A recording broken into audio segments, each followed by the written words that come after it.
Welcome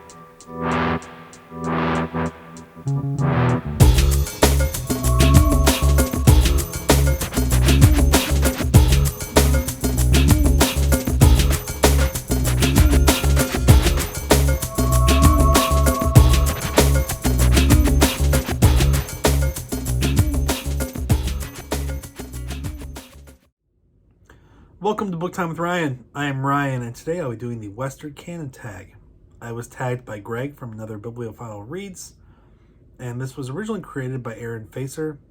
I will include links to both of their channels, and I will include questions and prompts down in the description area.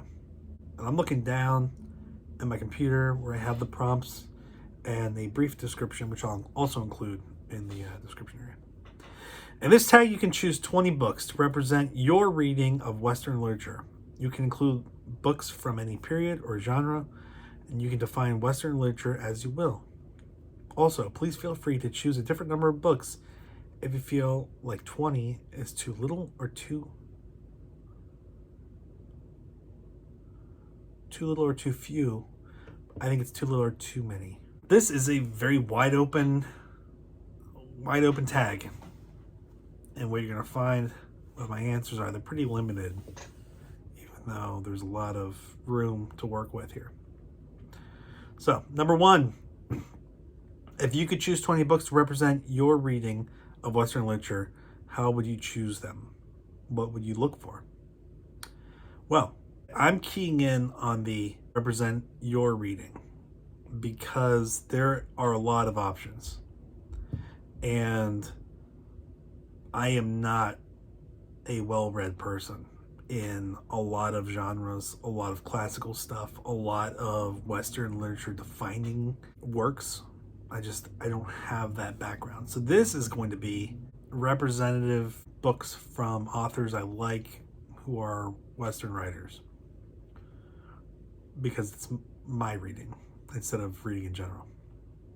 That's pretty limited. What am I looking for? I'm looking for books I like. And I try to make this a little diverse, because there are some authors that are similar that I could list because I like them a lot. But I'll try to mix it up a little bit so there's more. That's it. Like, I don't think I have a real scientific approach to this. Or prepared. Sorry. Number two, after choosing your 20 books, what blind spots have you noticed? Well, let's see. Well, one blind spot is I have no women authors in my list. Not because I don't like them, but I don't know. I don't know why. I mean, one of my favorite authors, who is a female, is Jane Harper. But I don't know if Australia's not Western, I think. I don't know. There are a lot of things I'm not aware of, too. I'm finding with this. A lot of Africa is in the West. Western Hemisphere. But I don't think African is Western. But I don't know. Australia is in the East, but it's closely associated with the United Kingdom, which is West. I have total blind spots. All the people I chose are white, male, one Hispanic that I'm aware of, and they're very limited in the kind of books, but that's because of how limited I am on what I've read and what I'm comfortable with and what I've done. There's also one book on my list that I haven't read yet, but I think it would be representative of Western literature. We'll see. What 20 books would you choose to represent your reading of Western literature? Well, number one, Tinker Tailor Soldier Spy by John le Carré. There's so many options for John le Carré novels to pick as representative, but this was the first that I read. This is one of the most important, I think, and I have it signed, and it's a book that means a lot to me. It's one of my favorites, so I've got to pick that. Not only is it a Western novel, a spy thriller, but it pits East and West, so that's important. I mean, that's interesting. Number two, or the second one that I choose, The Bonfire of the Vanities by Tom Wolfe. I love this book. I recommend this book to so many people. And you just got to stick with it. It is so well done. It takes place in New York, one of the major financial capitals of the world. And it's on Wall Street. And it's a crime. And it's a certain exciting time period. It's a great book. My third book that I'm picking is The Purple Land by William H. Hudson. The Purple Land is about Uruguay, so I am picking a book that takes place outside of the Northern Hemisphere. And William H. Hudson is, I guess, kind of an anomaly in my picks because, well, William H. Hudson is white, Hispanic, I think. It's hard to know. I mean, he was born in Argentina, he grew up in Argentina, and then he moved to the UK, where his parents, where he had some kind of family or something. It's a great, unique book from 1885. Check it out. I've talked about it before. I do like it a lot. Then we have Jaws by Peter Benchley. This is the first summer blockbuster, not the book, the movie that was developed from the book. Jaws is a classic, and there are plenty of people who don't like Jaws, the book, as much as Jaws, the movie, and that's understandable because Jaws, the movie is great, right? And everyone has that Jaws experience, and it's a scary movie. Jaws, the book, has a different feel, so when you deal with Jaws, the movie, you're dealing with a monster. And when you deal with Jaws, the book, you're dealing with a fish, a predatory fish, but a fish. It's not a monster. It does eat people, but it eats other things too. I think it's a classic, a modern classic. My fifth one is Dune by Frank Herbert. This is one of the classic sci-fis.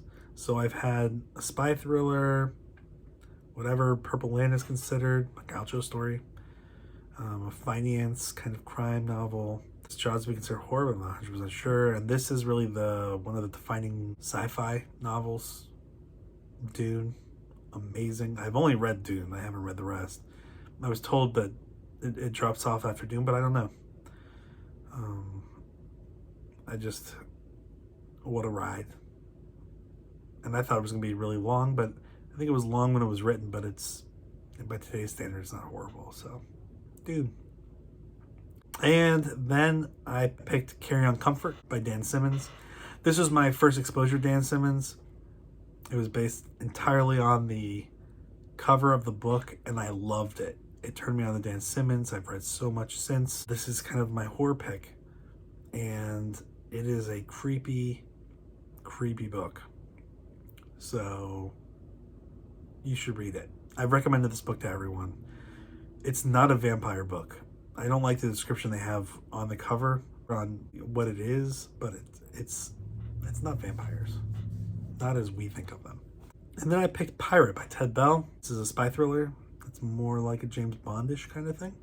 It's one of the most meaningful books that I've read because of what it did for me and turned me on to reading and helped me re-establish a connection with books that I really didn't have before. So maybe not even re-established, established a connection with books. And it has led to so much else. Basically, the books behind me are there because of my experience with Ted Bell. Then I picked Treasure Island by Robert Louis Stevenson. This is something I've read recently-ish, in the last month or two. About last month. I was blown away, really, by how engaging it was. I really enjoyed it. And I thought it was going to be more for kids, because I think it was geared for little boys when it was written. But there's a little bit of violence, and this is like another example of how things that were for kids years ago would probably not be for kids today. I think it's considered young adult, but I'm not 100% sure. But it deals with pirates, which is just a fun thing to deal with, even though piracy is bad. Piracy is bad. Boo pirates. But it's just a fun book. So Treasure Island. And then I picked 20,000 Leagues Under the Sea by Jules Verne. Jules Verne is French. This is translated. I haven't actually read it yet. I bought it yesterday. It's behind the globe. Hiding Behind the Globe. This is kind of like an original early sci-fi, and I've been told it is very accurate.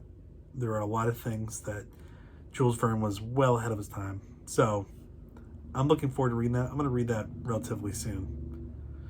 And my last pick should come as no surprise to anybody who has watched a few of my videos.